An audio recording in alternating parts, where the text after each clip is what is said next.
Hello everyone, welcome to ISR Bliss. I am A. Khan and in today's economic key concept class we are going to understand public sector banks and cooperative banks. Sector banks वो bank होते हैं जो कि own and operated by government होते हैं, यानी कि government उनको ओन करती है और गवर्नमेंट ही उनको ऑपरेट करती है। ये बैंक्स बहुत क्रूशियल रोल प्ले करते हैं बैंकिंग और फाइनेंशियल सिस्टम में इंडिया में, और डाइवर्स नीड को ये कैटर करते हैं, इंडिविजुअल का, बिजनेस का और गवर्नमेंट एंटिटीज का। आरबीआई के तहत इनको रेगुलेट किया जाता है।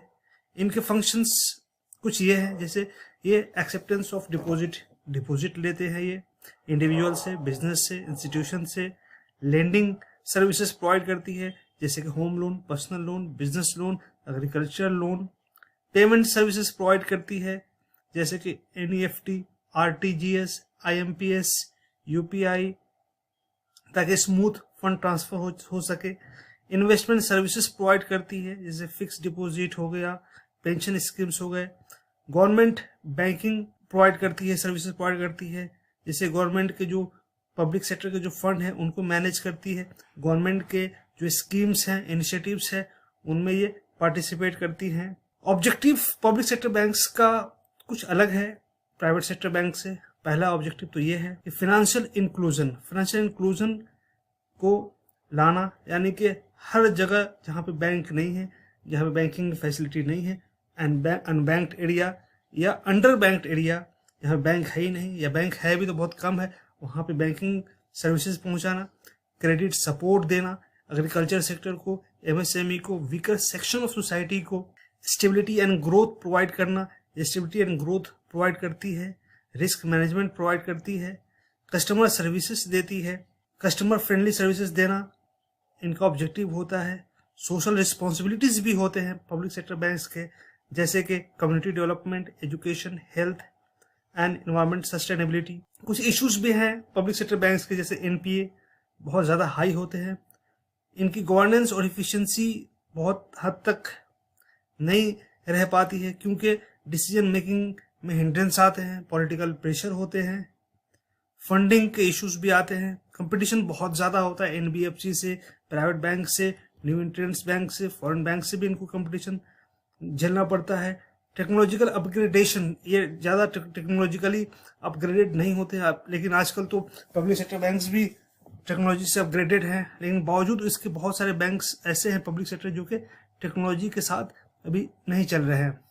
सजेशन है कि एनपीए को मैनेज किया जाए सही तरीके से, उनके गवर्नेंस को सही किया जाए, ट्रांसपेरेंसी, अकाउंटेबिलिटी लाया जाए, कैपिटल इन्फ्यूज किया जाए, पब्लिक सेक्टर बैंक्स को और कैपिटल दिया जाए ताकि ये इफिशिएंटली फंक्शन करें। डिजिटल ट्रांसफॉर्मेशन की जरूरत है, इनको डिजिटलाइज करने की जरूरत है, और ज़्यादा डिजिटलाइज करने की जरूरत है, और स्ट्रैटेजिक पार्टनरशिप की जरूरत है, जैसे कि फिनटेक्स के साथ, स्टार्टअप्स के साथ इनको पार्टनरशिप करवाया जाए। तो ये हैं public sector banks. Cooperative banks in India. Cooperative banks can be divided into two parts. First is urban cooperative banks and second is rural cooperative banks. Urban cooperative banks. Urban cooperative banks क्या होता है? Urban cooperative banks के specific structure हैं, function हैं और इनके certain issues हैं। आइए एक एक करके देखते हैं।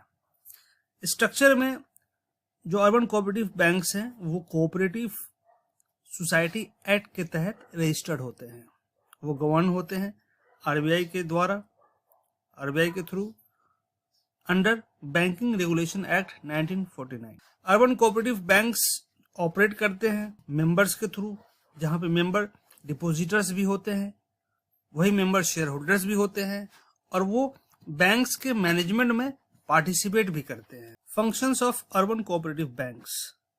Urban cooperative banks range of banking services provide करती है, जैसे saving, current account, fixed deposit, loans, personal, business, agriculture loans and investment product. वो कैटर करती है एसएमई को, स्मॉल मीडियम साइज इंटरप्राइजेस को, ट्रेडर्स को, इंडिविजुअल को, अर्बन और सेमी अर्बन एरियाज में। वो मॉडर्न बैंकिंग भी फैसिलिटी देती है, जैसे internet banking, mobile banking, ATM services. Urban cooperative banks के कुछ एग्जांपल हैं: Cosmos cooperative banks limited, Maharashtra, Pune में, greater Bombay cooperative bank limited Mumbai में, Shashwat cooperative bank limited. Urban cooperative banks के बहुत सारे इश्यूज भी हैं। आइए उन इश्यूज को एक एक करके हम देखते हैं। पहला इशू है रेगुलेटरी कंप्लायंस। जो अर्बन कोऑपरेटिव बैंक्स हैं उनको स्ट्रिंजेंट रेगुलेटरी रिक्वायरमेंट को फॉलो करने होते हैं जो आरबीआई सेट करती है, जैसे capital adequacy norms, asset quality standard, governance guidelines. Financial stability उनको मेंटेन करना होता है, उनको capital adequate capital reserve maintain करने होते हैं। और सबसे बड़ी जो इशू होती है अर्बन कोऑपरेटिव बैंक्स की वो होता है एनपीए का इशू। बहुत सारे लोग लोन लेते हैं, लेने के बाद पैसे वापस नहीं करते, तो एनपीए इशू बहुत बड़ा एक इशू है अर्बन कोऑपरेटिव बैंक्स का। इसको मैनेज करना, एडेक्वेटली मैनेज करना एक बहुत बड़ा एक चैलेंजिंग इशू है अर्बन कोऑपरेटिव बैंक्स के लिए। गवर्नेंस एंड मैनेजमेंट भी एक इशू है। इसमें बोर्ड की कंपोजिशन का इशू होता है, बोर्ड में कितने मेंबर होंगे, कैसे फंक्शन करेंगे, transparency, risk management practices, succession planning, ये चैलेंजेस होते हैं। टेक्नोलॉजिकल एडॉप्शन भी एक बड़ा चैलेंज है अर्बन कोऑपरेटिव बैंक्स के लिए। उनको टेक्नोलॉजी के साथ अपग्रेड करके रखना होता है। और सबसे बड़ी जो दिक्कत आज के डेट में है वो है साइबर फ्रॉड। साइबर सिक्योरिटी उनको स्ट्रांग रखना पड़ता है, क्योंकि आज के डेट में हर 5 या 10 बंदों में एक बंदा साइबर फ्रॉड का शिकार बनता है। उसको कंट्रोल करना, उसको चेक करना, और जो पब्लिक की जो फंडिंग है, उनकी सेफ्टी है, इकोनॉमिक सेफ्टी है, जो उन्होंने पैसे जमा किए हैं उसको प्रोटेक्ट करना अर्बन कोऑपरेटिव बैंक्स की जिम्मेदारी होती है। तो ये सब चैलेंजेस हैं urban. Rural cooperative banks, RCBs. रूरल कोऑपरेटिव बैंक का एक बहुत क्रूशियल रोल होता है बैंकिंग सर्विसेज में, जो कि रूरल एरियाज में वो अपनी सर्विसेज देते हैं। एग्रीकल्चर और रूरल डेवलपमेंट को प्रमोट करती है आरसीबीज।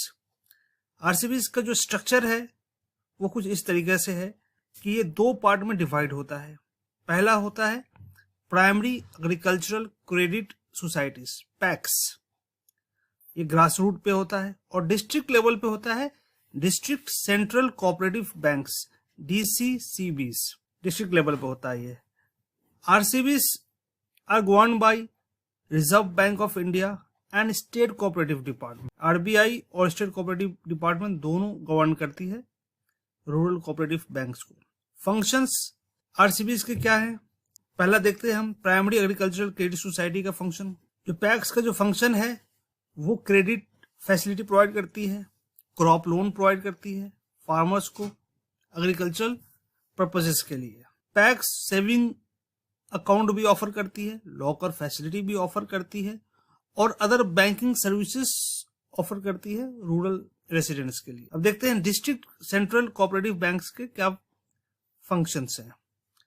इनके फंक्शंस है, क्योंकि ये इंटरमीडियरी है पैक्स और आरबीआई के बीच में, इनका फंक्शन यह है ये रिसोर्स को मैनेज करते हैं, एग्रीकल्चरल लोन को फैसिलिटेट करते हैं, रूरल डेवलपमेंट स्कीम्स को ये लागू करते हैं, और क्रेडिट देते हैं स्मॉल स्केल इंडस्ट्रीज को। डिस्ट्रिक्ट कोऑपरेटिव बैंक्स कुछ सर्विसेज भी देती है, जैसे कि डिपॉजिट अकाउंट, लोन और agricultural finance. Rural cooperative banks के बहुत सारे इश्यूज भी हैं, जैसे क्रेडिट रिस्क। जिनको ये लोन देती है वो काफी स्मॉल और मार्जिनल फार्मर्स होते हैं, जिनकी जो कैपेसिटी होती है लोन रीपेमेंट की बहुत लिमिटेड होती है, यानी लेने के बाद उनके पास इतनी कैपेसिटी ही नहीं होती है कि वो वापस पैसे को दे पाए, तभी बहुत ज्यादा डिफॉल्ट होता है। लोन वेवर भी हम सुनते रहते हैं कि फार्मर्स का इतना लोन वेवर कर दिया गया, तो यही होता है कि उनका अगर एग्रीकल्चर सही से परफॉर्म नहीं कर पाता है तो वो डिफॉल्ट कर जाते हैं फार्मर्स। तो ये इशू है रूरल कोऑपरेटिव बैंक का। फिनेंशियल वायबिलिटी एक भी इशू है, उनको इफेक्टिव मैनेजमेंट करना होता है अपने एसेट का, लायबिलिटी का और कैपिटल का, ताकि स्टेबिलिटी और सॉल्वेंसी को मेंटेन रख पाए। गवर्नेंस और इफिशिएंसी का इशू होता है, ऑपरेशनल इनएफिशिएंसी, इनके पास आउटडेटेड टेक्नोलॉजी होती है। रूरल कोऑपरेटिव बैंक के पास पुराने जो चला आ रहा है वही टेक्नोलॉजी को यूज करते हैं, ज्यादा टेक्नोलॉजी से वो जुड़ते नहीं हैं। इसकी वजह से उनका जो जो कैपेसिटी है वो इम्पैक्ट करता है और कमर्शियल बैंक की तरह परफॉर्म नहीं कर पाती है। रेगुलेटरी कंप्लायंस भी एक इशू है रूरल कोऑपरेटिव बैंक के साथ।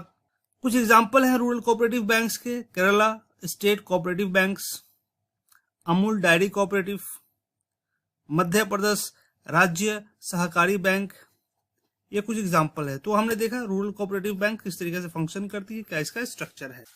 Thanks for watching. We will shortly meet with our next economy key concept topic. Please like, share and subscribe our channel. If you have any query, you can ask in the comment section or send us message on WhatsApp number given on the screen.